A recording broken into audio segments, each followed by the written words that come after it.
asalaamaaleykum mbokki internet yi safo di seetaan seen site internet le monde à Dakar comme ni leen koy waxee saa su nekk ñun dañuy boole utile ak agréable di boole lépp loo xam da leen di neex ñu ciy dox duma nag nuyoo ba pare te duma ziyaar ñi nga xam ni mooy mbokki àddina bi mbokki jullit yi nga xam ni ñu ngi tey koor te suñu premier jour tey di leen ndokkeel bu baax a baax di leen baalu ak di baalu mbokk yëpp ak di leen wax déwénati yàlla nañu yàlla may ñu ko wooru jàmm ak salaam koor gu neex ànd ak tawféex ak barke yàlla nangu suñu koor di baalu ñëpp nag ak damay nag tourner sama càmmoñ talal ki nga xam ne moo di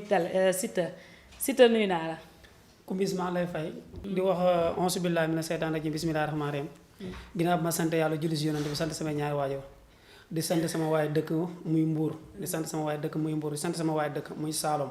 di sant sama xarit sama doom yaay Babacar Ba Mbirkilaan FM maa ngi koy siyaare bu baax a baax di nuyu képp kuy dëkk Saalum rek kër Sele kër Moñang Caaxu Géejaan kër Abdou Yacine Diosang Payama Kulum. waa Siteu nuyoo mbër bi pour lan la Siteu maa leen di siyaar di bëggee tamit yëmbal gu ma jógee. ba taxawal ma wax la dañuy nuyoo nii de. nuyoo mbër yi ngay def ni pour lan yëmbal gu ma jógee maa leen di nuyu bu baax a baax yëmbal boo nee yëmbal jeexal nga Mbaddi Fass tournant la buun yaa ngi dégg Fourna Jàmbaar Kamiko poste courant yooyu yëpp maa leen di siyaar bu baax a baax di bëggee Cheikh Issa Ndiaye borom jaas yi nekk fee si diwaanu Jumaay Pël Fuuta. yow daal yaa ngi wane daal Siteu daal mbër nga daal ci mbëri daal nga fa. waaw tey damay nuyu di nuyu tamit sama yaay madame Diaw comme ni ko defoon si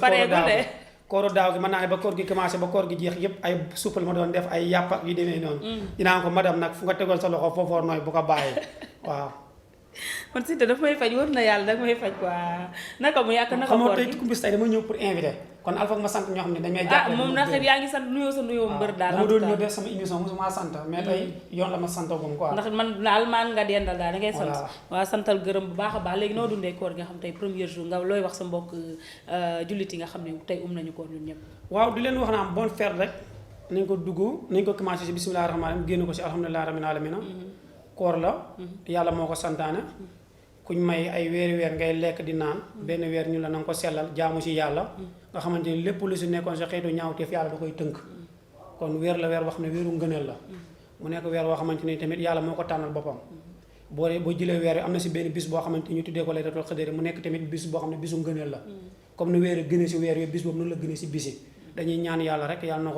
yàlla nañ ci dugg si bisimilah rahmaani rahiim génn si alhamdulilah rabbil alamin amiin yaa rabbi yàlla may di wax képp bépp jullit bu ko yàlla man loo rek nga forcé ko pour jëm koo def ngëneel la si yow ngëneel la si ñëpp tamit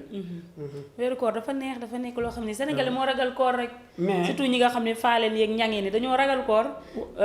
mais koor daal dafa neex wax dëgg fa yàlla da ngay ànd ak oyof boole ko jaamu yàlla bindal la ci ay tuyaaba yu bare bari te da nga ci am weer donc daal mbokk jullit ñu ngi leen ndokkeel bu baax a baax ci weeru koor gu sell bi nga xam ne ñu ngi ci di ñaan yàlla may ñu woor ko ak jàmm ak salaam ba wari ko insha allah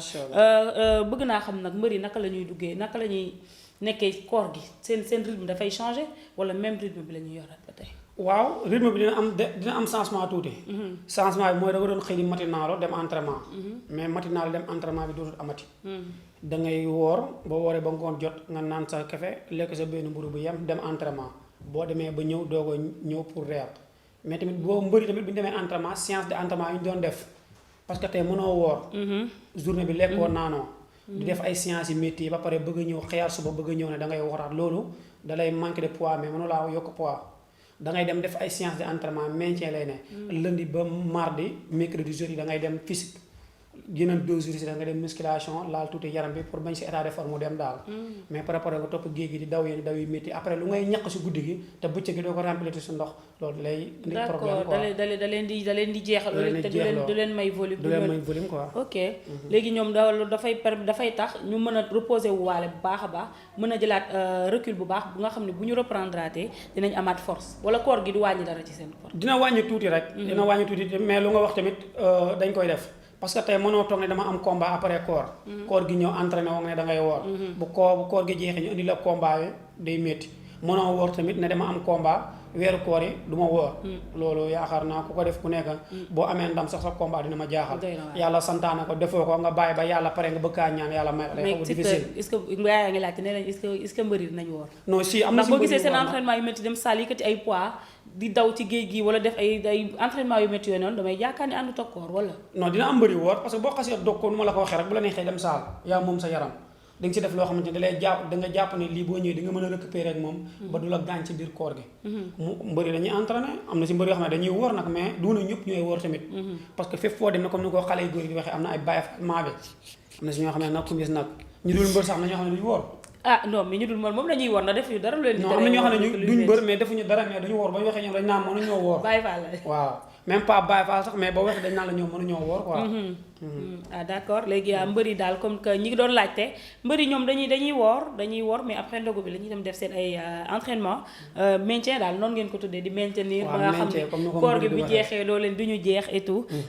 noo gisee combat bi nga xam ne jàll na ci jour 4 avril bi mu di Eumeu Sène ak Lac de Guiers waaw comme lu nga wax rek combat bu am solo la woon waaye axlu làmb yëpp doon ko xaar mu naroon na ne ko combat xam ne combat bu neex lay nekk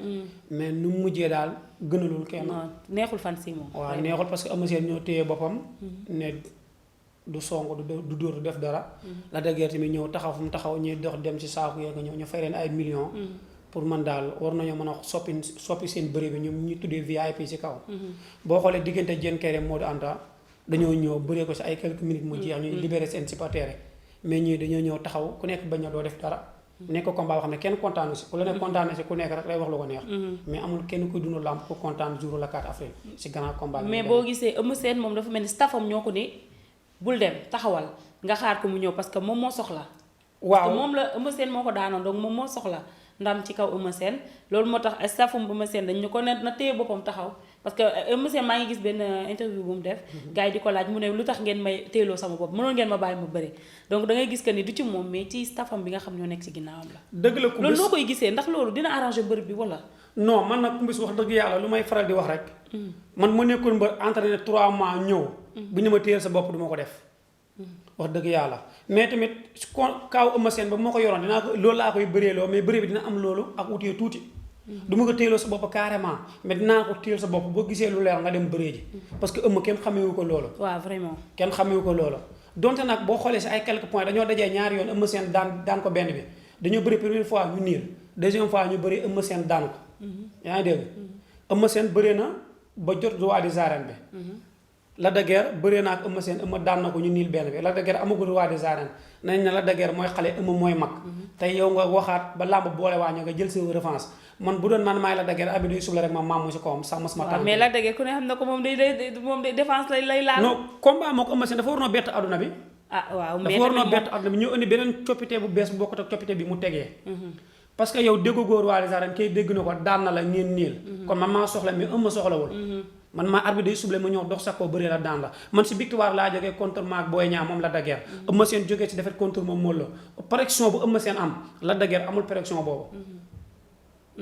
kon daal da nga gis ni que Lac de Guiers si boppam moo waroon a dëggal boppam ñëw fekk si Eumeu Sène bëreeg ma lu mu am jël moo waroon a bëreeg Eumeu Sène tey bu dàq ji woon Eumeu Sène dóor ko ay coup dox si kawam ñu jàppante ñu bëre dañu naan Lac mi am na changement ñëw na bëri ba daanu mais nu mu def tey donte moom lañ jox victoire neexul moom mais victoire moom neexul victoire Eumeu Sène bi wax na ko nee na ay fan nee na ay staffam ñoo ko téyeloo boppam mais est-ce que Eumeu Sène ma woon mënuñ ko woon a bàyyi mu bëree téyele bopp gi yëpp lenn moo si nekk muy ñàkk a pare Eumeu Sène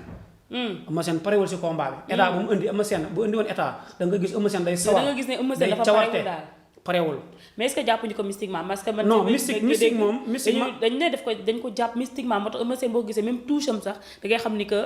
nekkul non touche bi Eumeu fecc na lu neex touche na lu neex non par rapport ak yeneen touche am ñàkk nekk gis nga mbër boo parewul si entraînement touche bu saf doo ko def parce que da ngay jàpp ne boo touché bu sa koofur yëngoo da ngay jeex loolu da ngay gaaw a sonn mbër des fois mu ñëw ñàkk nekk ñu naan non mbër bi dañ ko jàpp si gàllaaj moo tax touche bi neexul Eumeu Sène contre ma biri gër dafa ñëw fecc ba naaw contre ma Modou Lô ba ko Modou Lô di dóor mu daanu dafa ñëw fecc ba naaw bu combat yëpp dafa taxaw ak physiquement bon da nga koy xool si mbër mu taxaw physiquement bu ñëwee stade day fecc ba jant bi so mu dem bëri ak daanu wala mu daanu dem ñibbi mu Eumeu Sène dafa parewul mbër nag boo parewul mënoo fecc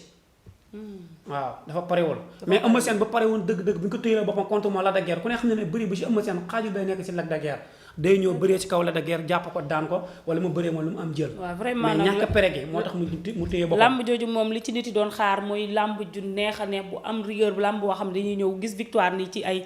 fraction de seconde wala de minutes yoo xam ne jël dina am mais ñu toog ba bëri 45 minutes yoo xam ne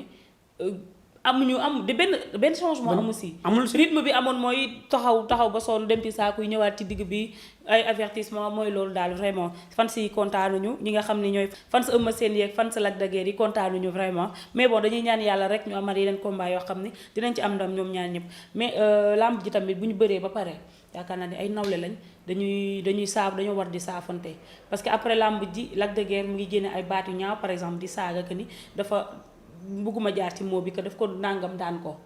comme xam nga te y a des choses yoo xam ne je crois que ni xaju ci diggante ñaari nawle. xam nga lu ñu war a bàyyi ñoom bëri. Eumeu Sène bu nekkul Lac de Guiers est-ce que dina am xaalis. Lac de Guiers est-ce que bu bëriwut ak Eumeu Sène dina am xaalis. tey toogoon nañ corona bi am ku nekk di jàmbat sa côté. Gaston Mbengue jógee fee ñëw yëkkati ku nekk plus de nangam million jox leen kon ñoom mën a mayante xaalis seen biir Eumeu Sène dafay bëree Gris Bordeaux ñu xeex métti Eumeu bëree moom daan ko. ba Eumeu demee mbaaw jënd fa kër Gris Bordeaux ñëw jënd kër ñu tabax ñu denn ñoom ñaar. ba tey ñooy bokk di añ di bokk di ay salle de jeu seen biir kër di fa foo. est-ce que tey bu ñaawteef amoon ñoom ñaar dañ mën a dëkk noonu duñ ko mën non duñ ko mën. kon doomu aadama yi il faut ñuy rafetal jéemee seen moromu doomu aadama. parce que yaakaar naa ni mbër sa diggante ak sa ndawle mbër bi yéenay mayante xaalis comme ni nga ko waxee su leen bërantee ñu fay leen xaalis ngeen def li nga xam ne mooy li war ci combat bi bañ a combine ngeen bëree ba pare victoire am après loolu da ngeen di sekki jàmm parce que ay nawle ngeen ay mbokk ngeen ay jullit ngeen donc après combat daal na rafet daal parce que xoolal Eumeu Sène ak Gris Bordeaux ñoo dëkk léegi mbaaw. dëgg la bi Gris nekkee ci ay situation Eumeu Sène moo ko fa fekk génne ko ci situation yooyu noonu loolu rafet. loolu daal mooy yi nga xam ne moom la ñu war a sax jàngale xale yi nga xam ne ñooy bëgg a dugg ci làmb nekk jeunes yoo xam ne ñoo nekk ci làmb ji. lu may faral di wax rek làmb moom duggoo fi pour ay noon duggoo fi bu ñu jox la adversaire ngeen ni non man d'accord naa ma lekk sa avance combat bi taxaw. lu ma neex mën na la koo yàq mais du ànd ak dépassé. naa ko teg ci cadre jaay sama combat ba promoteur bi kontaan sponsor yi mën a ñëw wuyu si ko. mais après làmb dernier contrat bi. foofu moom ay négociation ñoo fa am ak yooyu. dama la koy fàttali 2010. 2011 Balla Gaye ak Tyson amul lu ko Balla Gaye waxul mais ba lamb ji jeexee ba dernier signature bi Balla Gaye dafa ñëw jël kaamil alxuraan jël montor ak lépp décoré ko Mohamed Ndao Tyson ne ko yaay sama idole. mais nekk sama idole terewul ma mën a bëri ak yow. mu rafet.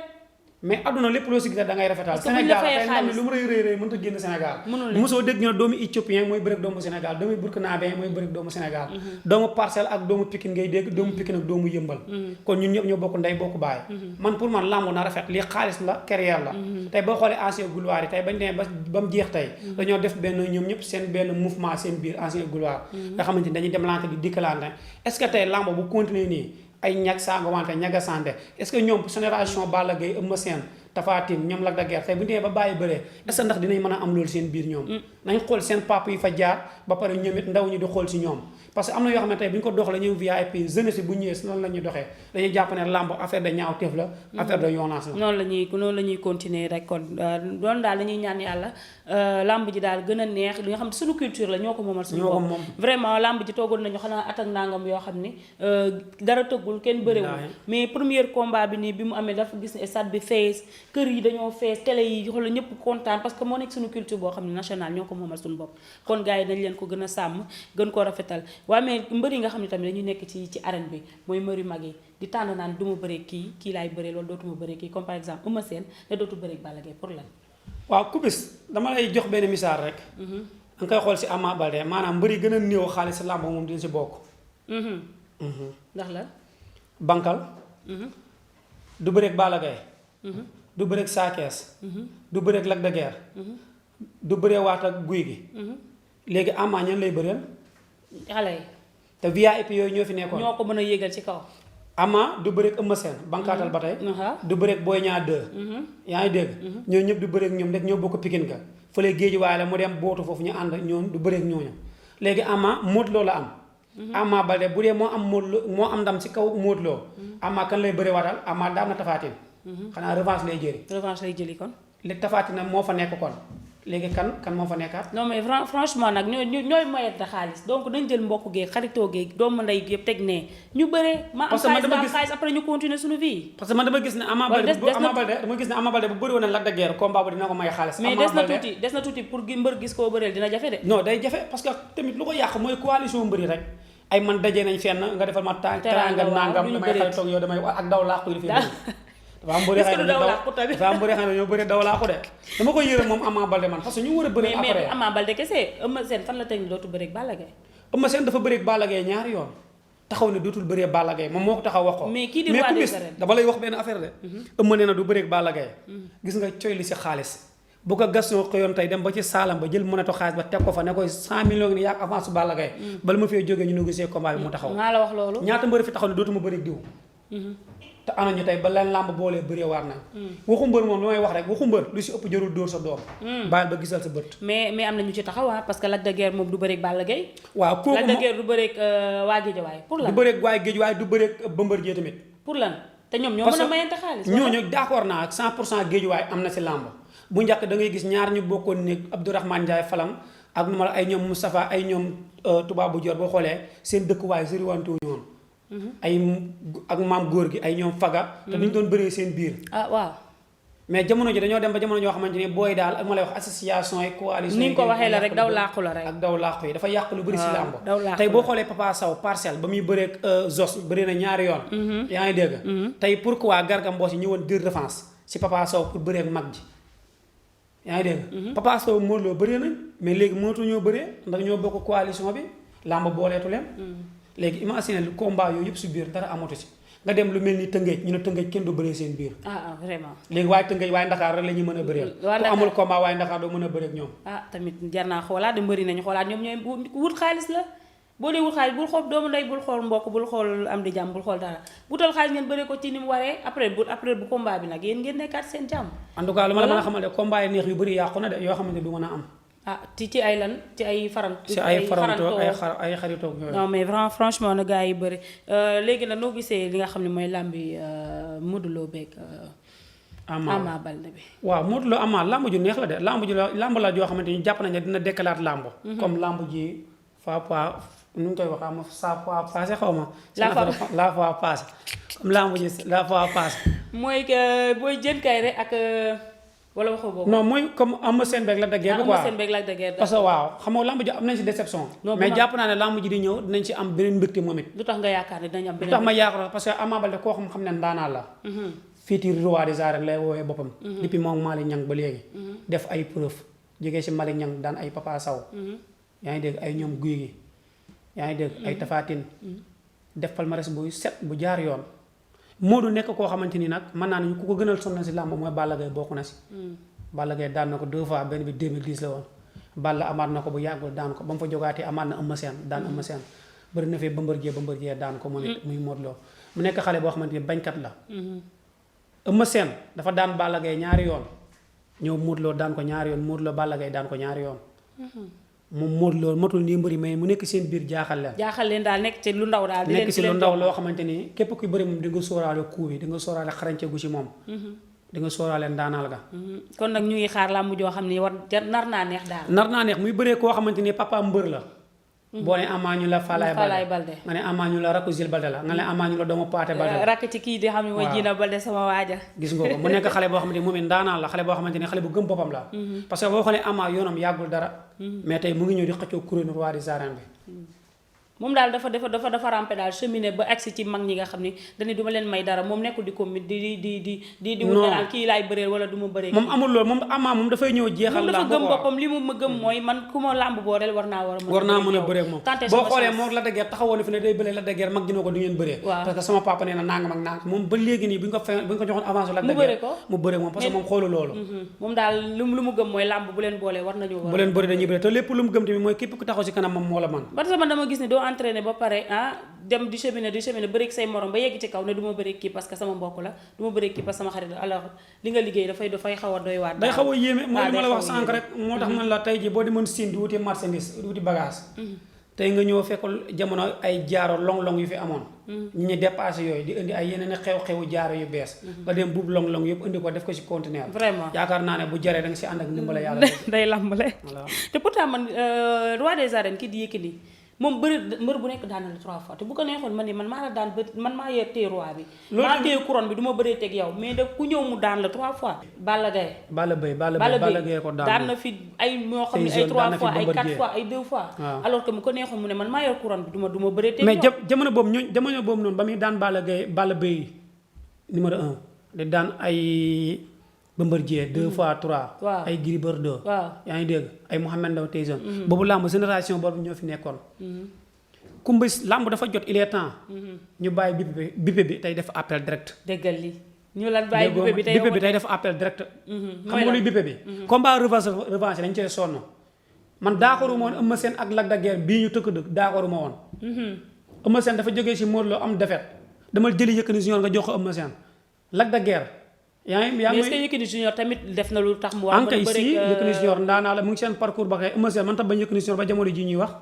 ba léegi mënuñoo bañante Lac de Guiers Gris Bordeaux bëreeguñ nga dem boole leen ñu bëree ñoom ñaar. combat du ko daax mais combat bippé lañu war a bàyyi def appel. donc ku fi bàyyil combat bippé moom maxi nii rek lay mujjee. kon nañu xool promoteurs yi ngay jàkkaarloog ñoom wax ak ñoom bàyyi tëgg combat yi nga xam ne mooy combat revanche yi. waaw tey tëgg combat yu neex yu bees. combat yu neex jël xale yi boole leen ñu bëre. Modou Anta ak Diène Kairé bañ ko boole mu nekk combat appel direct ba ñëwee dañoo appel. waaw vraiment combat bi Modou Anta dafa déclenché appel Diène Kairé déclenché appel ñu dajee. ban daje luy am.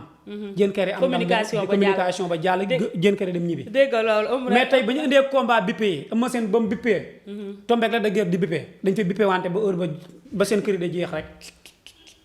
appel parce que ñaari appel yi bippé wante boo bippelee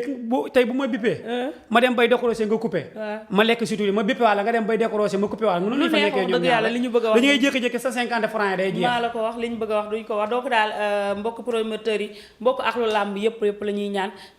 promoteurs yi ñuy tëgg combat yu bees yu neex yi gars yi di découvrir leneen ci làmb ci année bu bees bi nga xam ne moom la ñuy découvrir nii ci làmb ji alors mbër yi nga xam ne tamit mayante chance tamit mënul ñàkk nañuy jël xale ci suuf bi may leen loxo ñuy yéeg parce que ñoom tamit bëgg nañu li nga xam ne moo di li ñuy def loolu olof naan garab ci kaw lay fekkante mu ngi noonu donc daal mbër yi ñu ngi leen di ñaanal tamit képp koo xam ne am nga ci combat daal nga def li ci war yàlla may la ndam mu doon sa njiglaay arène nationale tamit gis nañu tamit mu nekk loo xam ne arrangé nañu lool arrangé ñi nga xam ne ñoo di mbër yi donc dañ ko war a sàmm gis nañu dimanche bi nga xam ne moo passé mbër yi ànd ak seen ay supporters ànd ak seen ay mbër ñu daan kenn ki ñuy yëkkati chaise yi di sànni di dóor di xaañante et tout donc je crois que ni loolu defarul dëkk defarul loolu làmb ji te làmb ji bu ñu am dañoo xeex bu am suñu arène nationale donc suñ ko yaakaatee je crois que ñun ñooy pertaat te donc war nañu mën a benn conscient boo xam ne yu mel noonu daal ñaawteef yooyu dañ ko war a arrêté loo war a wax looy wax ci sa jeune mbokk jeunesse yi nga xam ne ñu ngi lay seetaan ku bis image bu salte lañ gis dimanche bi passé di masawu Magna production nga xam ne moom moo fa woote woon tey buñu ne stade ba yàqoon nañ ko dañ naan journée sëñ Modou Niang bu mu tëggal nañ ko yàqee di ko masawu ba baax a baax mais daal image bu salte vraiment nice rafet dañ doon toog di jooy naan lamb dañu war a mën a am seen arène bopp suñu stade sa bopp stade bi bañ ko defaree ba mu pare ba waaye football ñoo gis ko dañ ne waaye lamb mérité wuñ lii waaye football dañ ne waaye lamb mérité wuñ lii tey buñu demee ba gis lii waaye football dañuy am dëgg suñ kaw dëgg la stade ba keroog ku mbis buñ daanee sa mbër nga jog yàq bu sa mbër daanee nga jog yàq léegi kon lan lañ bëgg mbëri di maximiser vraiment déggoo ma de buñ daanee sa mbër nga jog yàq bu sa mbër daanee nga jog yàq léegi kon lan lañ bëgg ci làmb ji waaw làmb ji dina des tuuti boo xam ne dootul neexati de kon stade bi bañ ko defaree léegi yàggul ay milliards lañ ci fere ñu may ñu ko defaral ñu ko commencé bindoon ko ci jamono Ablaye Wade jamono Macky Sall ñu yéggale ko ñu sonni si da ci coono bu nekk ñun gonee banlieue ñu doon jooy naan fu ñuy bëree Dakar Iba Mar ak yooyu dafa sëri si ñun dafa métti te population buy génne si côté banlieue bi di dem amul benn mbër bu koy génne tey ñuy jooy ba ñu indi ñu làmb ji ñun waaye banlieue bi tey ñun waaye banlieue bi ñu ëlbati ko di ko yàqalaa suñu bopp vraiment ñaaw na trop ñaaw na nañu defaraat suñuy jukko daal vraiment parce que léegi ba pare beneen bi Iba Mar ak Demba Diop yi ñu doon bëree foofu suuf la woon da nga doon toog dañ doon wax ni mënuñoo jël coupe d'Afrique mënuñoo jël coupe du monde ndax stade yi nga xam ne ci la ñu war di football fi ngeen di sotteeku ay saafara ak yooyu loolu tamit yëpp yàq nañ ko si deeru làmb ngeen xeex ba am seen arène nationale bopp ba pare tamit supporters yi ñëw tamit di ko bëgg ko saccager di ko yàq di sànnante chaise naayisul vraiment non image bu salte la si deeru làmb man keroog maa ngi foo mais mu mujj rus wallaay xaasim imagine yenn stade yi nga doon toog fu nga doon toog boo ñëwee dafa am ñuy yor ay saaru éponge di la ko luyee 200 nga teg ko suuf foofu noonu see toog lu ko mooy sa yére day tilim ñu indi la ay sièges yoo xamante ni boo toogee boo jógee siège bi day koleel boppam boo ñëwee ba jubaat ko pour toog da ngay laal siège bi décorté wu nga toog mu nekk style boo xam ne style noble la nga gis xale di ko photo di si toog da ngay am rêve sax dem stade photo wu dugal ko stade yooyu wala nga laal ko ay kii ak ay publication ay Instagram gars yi di ko gis waaw. tey ñu dem ba loolu ñu yàqal ñu ko ma ne est-ce que booy bëgguñu ko ñu xooli sées yi wala côté bu booy bi toogee nañ xooli sées yi ñu wàcc ko noonu ñu xool côté boo xam ne fa la lëës bi nekk amateur yi ñu wàcc fa sées yi non dama yaakaar ne que xale jeunes yi dañoo nekk jeunes yi nga xam ne dañoo desee xam li ñu bëgg rek loolu la mais nañu gën a xam li ñu nga xam ne moom li ñu bëgg suñu alalu bopp lu ñu munti mer nañ ko sàmm bañ ko yàq ndax bu ëllëgee ñun ñoo koy wuti jiwaat donc daal dafa nekk yoo xam ne rafetluñ ko dara Siteu lan ngay jox xam naa ñu ngi waaw comme foofu rek di lancer tamit message bu gars yi teg parce que mbëri teg nañ leen ay daan mbëri yoo xam ne seen supporter ñoo ko yàq teg nañ leen daan 2 ans nangu seen licence te seen reliquat xoolal léegi seen supporter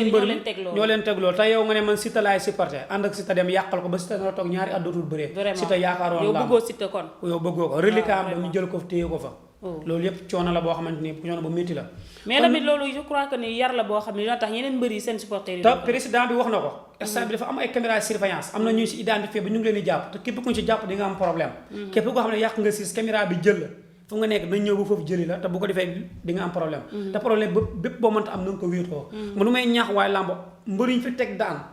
seen supporter yàq ñu teg leen daan bu kenn jóg naan da nga leen di ñaanal ay autorisation pour ñu bàyyi leen nañ bàyyi waaye làmb ñu bàyyi yoon mu àtte lu muy àtte parce que làmb dañoo tàmm bu nit defee dara ñu dem sukk di ko ñaanal ak yooyu tant que ñu ngi koy def négociation bi ak yàq booy du fi jeex nañ bàyyi yoon jël yoonam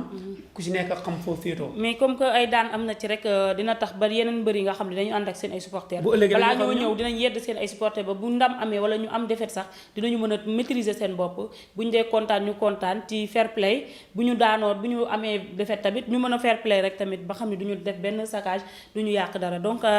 mbokk internet yi sax fa di seetaan seen site internet Le Monde à Dakar li lañ leen indi woon tey ci koor gi xaw a sax na moo tax mënuñoo guddal ko waaw noonu lay demee mënuñoo dugal mais après koor gi tamit dañoo jëm si ay combat yi am solo événement yoo xam ne mënuñu kaa bu ñu tudd ku si mel ni Fallou Ndiaye production après koor gi incha allah le 20 juin après koor le 20 juin la n'est-ce pas le 20 juin le 20 juin mu ngi ñu jëmal si diggante Boy Belende ak Bébé Balla Belende ak Bébé Balla fa lañ jëm le 20 juin incha allah arène nationale spécial ba dina dox ci Sokh 2 ak Paul Beris numéro 2 ñaari xale yoo xam ne ay ndaanaan lañ kii di waree jaxaay kii di waree école de alaaji li Mansour Mbaye kii di waree jaxaay kii di jógee si alaaji Mansour Mbaye mu nekk combat yoo xamante ne daal combat yi neex la le 20 juin après koor Ndiaye production moom Fallou Ndiaye moo woote gonee Bawal gi nga xamante ni ba mu génnee si corona beeg léegi def na fi ñaari miss am solo benn bi teg na fa 5 millions arène nationale bu mujj mu teg fa 4 millions comme moom it ñu ngi koy ñaanal yàlla mu tuddee woon ko drapeau 100% Bawal Bawali ñu gis fa keroog ñoom Tafatine teew fa ak décoration bu mu doon def contre mook Yékini tamit teew na fa présence sam wax dëgg yàlla si làmb lu am solo la buñ jogaatee foofu dañuy ñëw si Idaali Ñing sama xarit sama doom yaay moom it du ñàkk xam naa balaa combat bi wala balaa koor gi di jeex ñu ngi waajal signature contrat biir Le Monde à Dakar waaw di ko waaj kon mbokk internet yéen yi nga xam ne yéen Le Monde rek ngeen bëgg lu Le Monde deful baaxul donc waaj leen ko di ko pare nag toog di xaar te xam ni signature contrat day waaj am signature contrat dafi waaj am Le Monde à Dakar mun nar a nekk en direct nar a nekk si biir koor gi amagul date nag mais daal bëgg nañ ñu gën a gaawee ñu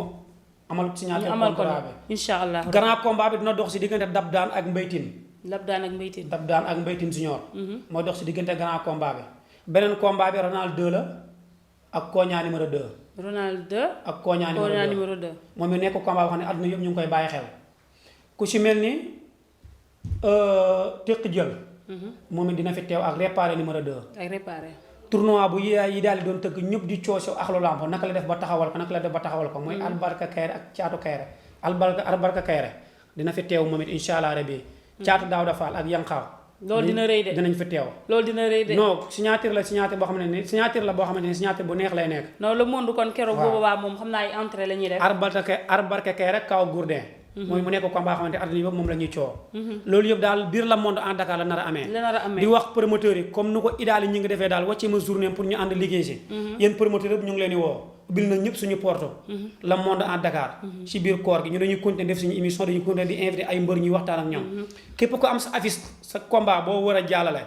pare nañ ubbi la suñu porte pour ñu ànd liggéey parce que boo gisee tamit Le Monde à Dakar dafay dox ci événementiel dafay couvrir ay événement lépp loo xam ne mooy événement Le Monde à Dakar da ciy dox da ciy taxaw donc képp koo xam ne rek yaa ngi waajal say journée ñëwal nga jege si xool Le Monde à Dakar ñu liggéey ak yow waneel la say yëpp ba mu baax a baax xam ni àddina bi yëpp dinañ ci jot comme li ñu ko waxee Le Monde à Dakar Le Monde à Dakar kon nag noonu lay demee maa ngi santaat gars yi di leen gërëm di ñaanalaat ñëpp waaw di sàkku si ñëpp ñaan di sàkku si ñëpp ñaan di sàkku si ñëpp ñaan surtout waa diaspora bi maa ngi leen di suivre bu baax a baax wallaahi azim Ahmed maa ngi leen di bégee Ahmed maa ngi lay siyaare di siyaare gaa yëpp di siyaare waat gaa yëpp di siyaare waat gaa yëpp billahi wala dañuy sonn si man ku mais si te koor gee sax rek moo tax gis nga sama émission yu may def barki yonentu yàlla Muhammad dañ ci sonn surtout Khalil bu Kobra barki alxuraani karim damay toog gis émission ku nekk def ko estati gars yi di ko partagé fu nekk dëgg la billahi wallahi taala kuy liggéey da ay ñoom pëtiloo ay Baye Jili Tarkindaa yaa ngi dégg Baye Jili borom Sandaga moom it Baye Jili borom Kolobaan billahi wallahi taala dafa am ñoo xamante ni barki Seydina am dañuy sonn si man te yàlla tax bu ma dugalee émission gis nga bu ma xasee def estati ba commencé partagé barki alxuraani karim ñoom ñoo koy jël di ko jàllale waat damay dema benn instant sax man damay tiit man dama naan ñii man fan laa leen xamee wala ñii man fan lañ ma bëggee te yàlla tax te du lu ma takk du lu ma naan ba waxee dañ naa ma jeune nga xale nga góor-góorlul nga dem Kara borom Thiès moom it maa ngi koy bëggee bu baax a baax di bëggee ñëpp tout le monde rek maa ngi lay siyaare di la bëggee ku déggul sa tur rek xamal ne xel mooy mat mais maa ngi bëggee waat gaa di siyaare ñëpp di bëggee sama yaay madame Diaw di bëggee sama yaay madame Diaw di bëggee sama yaay madame Diaw di bëggee sama yaay madame Diaw dundal taalibe sëñ Babacar Si bi dundal taalibe sëñ Babacar Si bi dundal madame Diaw yow xam nga man te daal ndogu bi moo tax yow daal yaa ngi insisté ci madame Diaw kooku sama yaay la dama ñëw Ndakaaru bàyyi ko sama bopp mu jël lépp yéene defal ma ko du yére du xaalis du dara barki alxuraani karim lépp moo ma koy jox voilà mais yaa ngi fàtte suñu waajooji nekk fële ca Canada di def live sama xarit sama doom yaay mooy maa ngi koy ziaré borom Canada fan yee passé daf ma woo ndeysaan na ma ndax envoyé ma sa photocopie carte d'identité man leneen la may jox sax billahi wala ma jékki-jékki gis benn message ma ñoon xaw ma nu mu tuddee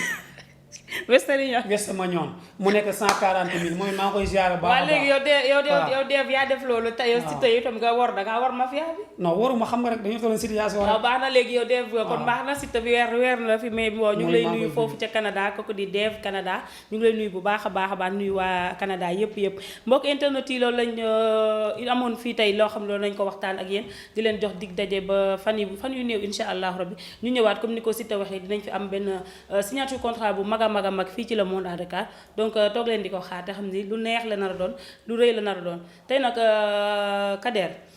Kader koor gi daa sax bu yóbboo nga coupé